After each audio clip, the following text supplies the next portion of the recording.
So I haven't posted in a while because I was not okay, but I'm here now and that's all the intro y'all gonna get. So before I start this video, I just want to say that this video is fair use, so all the media used in this video is used for criticism, review, or in a transformative way. All the information I present is public information and everything else is alleged, a joke, or just my opinion. So the first thing I want to talk about is related to police in LA. The LA County Sheriff's Twitter account tweeted out saying, one male deputy and one female deputy were ambushed as they sat in their patrol vehicle. Both sustained multiple gunshot wounds and are in critical condition. They are both currently undergoing surgery. The suspect is still at large. And there has been a $100,000 reward for information that could result in them finding the suspect. After they tweeted this out, a bunch of protesters started to gather around the hospital and started saying things like, I hope they die and stuff like that. Eventually the police did get involved, with the county sheriff Twitter account tweeting out, after deputies issued a dispersal order for the unlawful assembly of a group of protesters blocking the hospital emergency entrance and exits, a male adult protester refused to comply and cooperate. During his arrest, a struggle ensued, at which time a female adult ran towards the deputies, ignored repeated commands to stay back as he struggled with the male and interfered with the arrest. The female adult, who was later identified as a member of the press, did not identify herself as press and later admitted that she did not have proper press credentials on her person. Both individuals have been arrested for obstructing an officer. The female mentioned that this turned out to be Josie who also tweeted about the situation saying, last night I was arrested and charged with obstructing a peace officer after videotaping their interactions with protesters in Linwood. This is what I remember and what I have on video and audio. I was filming an arrest when suddenly deputies shout back up. Within seconds I was getting shoved around. There was nowhere to back up. She also said that she spent about 5 hours in custody. That began with the deputy refusing to uncuff me so that I could put my face covering back on, telling me that I just had a scrape when I was bleeding from my foot and not giving me back a shoe.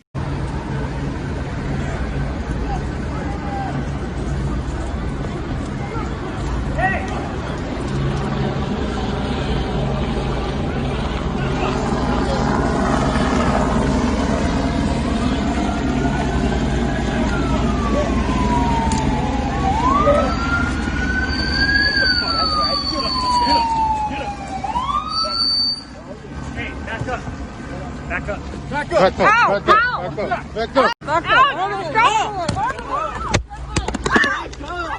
of here.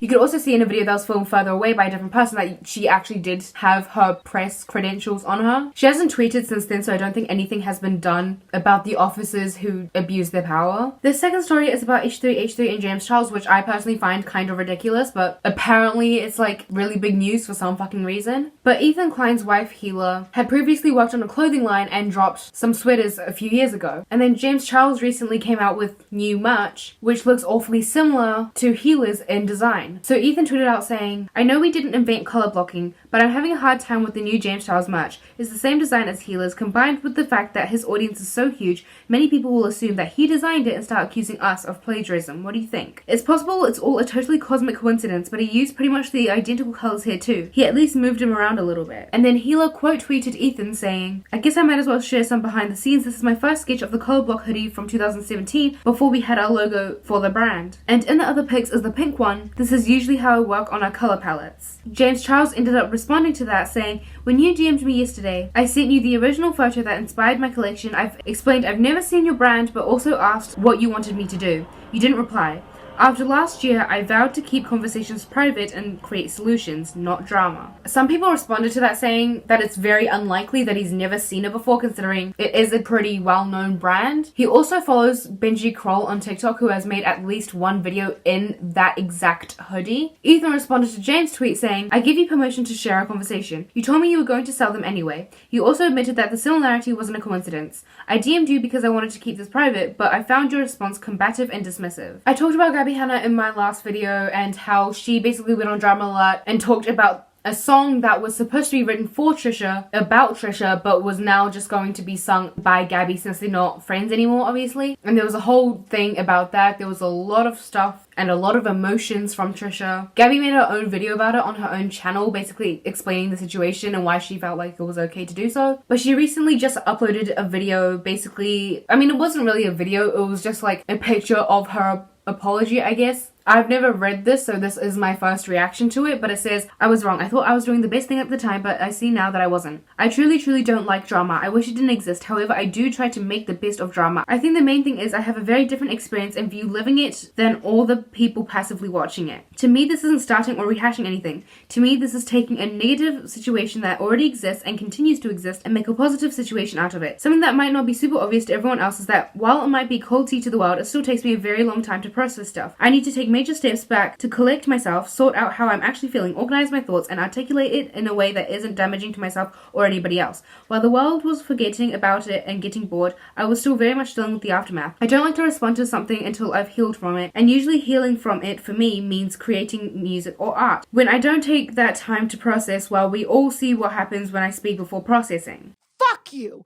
Fuck all of these people for what they've done to me. And for them to be tweeting right now, I'm playing the victim. I am the fucking victim. These are bullies. These are high school fucking bullies. And they want to come at me and say, you're 29 years old, how you're acting? Fuck you! That's always been my survival method. Make your tragedies a work of art or whatever. It's always felt like if I can make the situation into something emotionally beneficial for me, then everything will have been worth it. Like maybe I can reshape the situation in my head. This wasn't just a terrible thing that I went through. This was the inspiration and driving force behind this wonderful thing that I made. That being said, I don't need to talk about it all the time. I can just create the thing and let that be it. I can allow that healing portion of it be just for me and be proud of what I made. As much as I love to explain the inspiration behind my music, some things don't need to be spoken. I'm still trying to figure out the line between engaging in drama and defending myself. Sometimes it really does feel from my end that people are allowed to say whatever they want about me, but if I respond in any way, then I'm stirring the pot. Or if I express my side or that it's hurt me, I'm playing the victim. I do believe there's a fair difference between starting drama and not allowing somebody to walk all over you. When you're a kid, they teach you how to deal with bullies. Stand up to them, be confident, set boundaries. Strike while the iron is cold. This is and has been, whether people see it or not, bullying. It's just normally dealt with in a principal's office and not on YouTube and TikTok. So I dealt with it the way I teach my little siblings to deal with bullies. So on one hand, I don't feel comfortable setting the example that you shouldn't defend yourself when somebody is mocking, harassing, or spreading rumors about you. But on the other hand, it doesn't feel like I set the right example in giving this attention the way that I did. I'm still processing this as well, so I'm sure I'll find the answer in a few months to a year or so. All I know right now is I don't feel good about it, so there's probably something wrong. I saw a quote for the upteenth time this week that keeps throwing itself in my face, and I keep forgetting it. Learn to be okay with people not knowing your side of the story. It's been one of the more challenging lessons that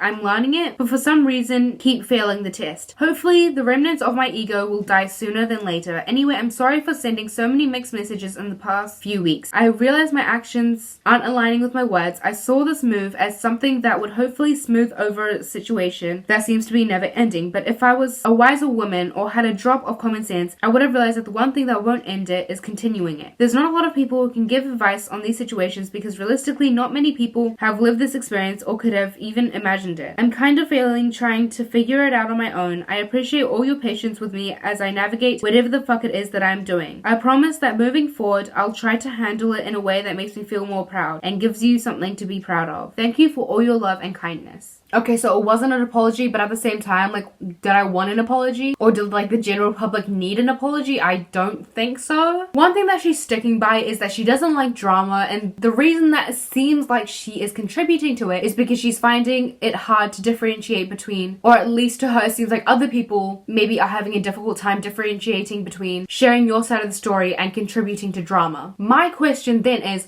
why did you go on Drama Alert to talk about all this stuff? You can have your own opinions on Keemstar and whether or not he's a reliable source, whether or not he's a good person, but at the end of the day, he is not the person to go to if you're trying to put out the fire. I mean, obviously everyone has been pointing out that his channel is literally called Drama Alert. If you don't like drama, don't go on a channel called Drama Alert. So yes, there's obviously that aspect of it, but also Keemstar himself isn't a very cool-headed person, I would say. He isn't very helpful for diffusing a situation. Neither is Trisha Paytas. So you went on Drama Alert with Keemstar to talk about Trisha Paytas, a person who you are no longer friends with, and discuss this thing that could be seen generally to other people as either obsessive or spiteful. So to me and all the other bystanders, it doesn't necessarily seem like an embodiment of I hate drama. So the next thing I'm going to talk about started with Griffin Johnson, Dixie Damelio's ex, when he released a song which was also like basically a diss track. I'm pretty sure it's supposed to be a diss track, that's what people are saying. I don't know if he actually meant it to be a diss track or if it just came off very diss tracky, but it was obviously about Dixie Damelio. And if you read the lyrics, he's basically saying that he was falsely accused of cheating on Dixie, that he wasn't really the one in the wrong, and that she was believing all these people telling her that he was cheating on her without like her actually knowing the truth or whatever. One of the lines in the song specifically says that this song is not an apology, and there were also lyrics that mentioned the like relationship or the potential romance between Dixie and Noah Beck. And then Dixie responded by using that song on TikTok to post a video where she showed screenshots of him DMing other girls, disproving when he said like, oh, I didn't cheat on you and you took things out of context and stuff like that. And then a lot of people in the Hype House were getting involved, so Bryce Hall tweeted out saying, Griffin fucked up, Dixie clapped back, move on, all the Hype House members getting involved for clout and acting like they care about the situation should get the fuck out. Fix your disgusting habits that you hide from the internet instead of hyping somebody up that you just use for your thumbnails. And then Griffin went on Twitter to tweet all of this. A person isn't defined by how they get kicked down, they're defined by how they get back up. If a person doesn't make mistakes, are they actually a person? No, they're lying. To err is human, to forgive divine. Alexander Poe. The truth will set you free, especially if what's out there is half a story. Hand someone a fish they eat for a day. Let them into your house to learn to fish, they play with your emotions. I admit to fucking up, I'm not perfect. God knows I'm not even close, but time for others to admit the same. Strong people stand up for themselves, but stronger people stand up for others. New leaf, new me. Can't change the past, but I could learn to avoid deja vu. What I'm really confused about is why is he tweeting all this stuff and being like, oh yeah, I fucked up, but I didn't cheat on her. Like, the only issue that we have with him is him potentially cheating on Dixie. And he tried to like deny these claims, but then he does all this shit and it seems really sus. We're not accusing you of anything else. We're not accusing you of being like a bad boyfriend in any other way. We're just saying there's a lot of stuff that backs up the claim that you cheated on Dixie.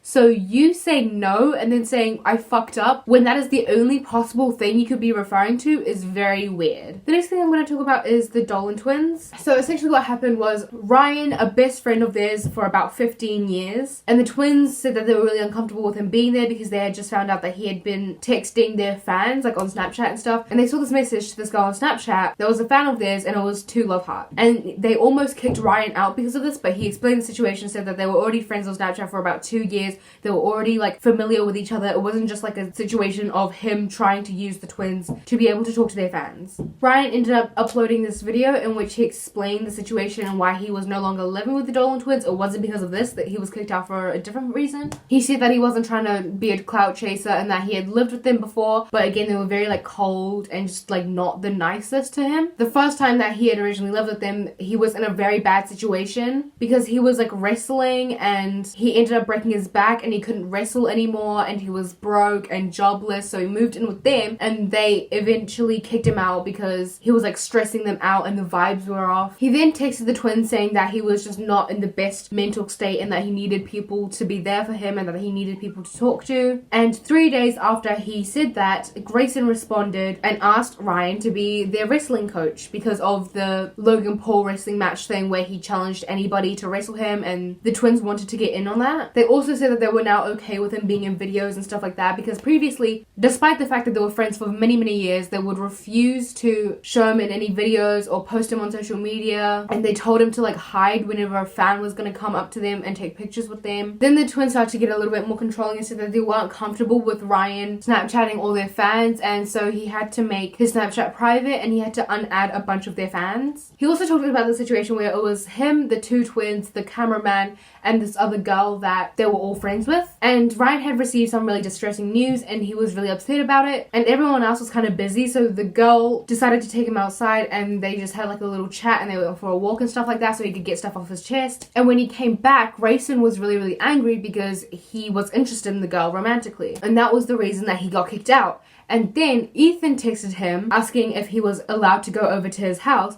And when he got there, obviously Ryan assumed that it was like a friendly thing, trying to like fix the situation, but he just asked to go through Ryan's phone and make sure that he didn't have any dirt on the twins. So obviously that sounds really bad, and the video did receive a lot of support from people who thought the Dolan twins were obviously not acting the nicest and weren't being the best of friends. But a lot of people are also just waiting for the dolan twins to speak out about it because they haven't yet. And the last story for today is Jeffree Star. I'm sure you've already heard, but Jeffree Star essentially just commented on his boyfriend's Instagram post saying, hey, since you can't answer the phone right now, can you give me all the stuff back that you stole from my house? What kind of low-life fucking scum does that? Give it back. If you need a return label, just ask. And people were talking about it on Twitter saying, damn, Jiffy Stick, his boyfriend stole his money, can't wait to see his Birkins on Depop. Couldn't have happened to a more deserving guy. Cupcake tweeted out saying, but I just saw them walking out the gas station together, so what's really the truth? Never mind, it was just a packet of Skittles and a Twix. Jeffree Star then went on his Instagram story to say that he started dating this guy and that he wasn't aware at the time that this guy, despite being in his 30s, was broke and unemployed, and he just lied about all these things. And so Jeffree decided that they were over it, but then he started to notice things missing from his house, like Louis Vuitton bags and stuff like that, just like designer items that were obviously really expensive. He also said that there's a special place in hell for people who like enjoy seeing other people suffer, in the sense that like a lot of people were saying that Jeffree deserved it because he's an asshole. My response to that is, are you really gonna get mad at people for appreciating the karma? And a lot of people were also saying that they aren't going to believe the story until he files a police report or something like that, because like what else would Jeffree Star do? It's not like the police wouldn't take him seriously, you know what I mean? Like if he just decided to like not do anything and be like, give me back my bags, and then didn't do anything, that would seem kind of questionable.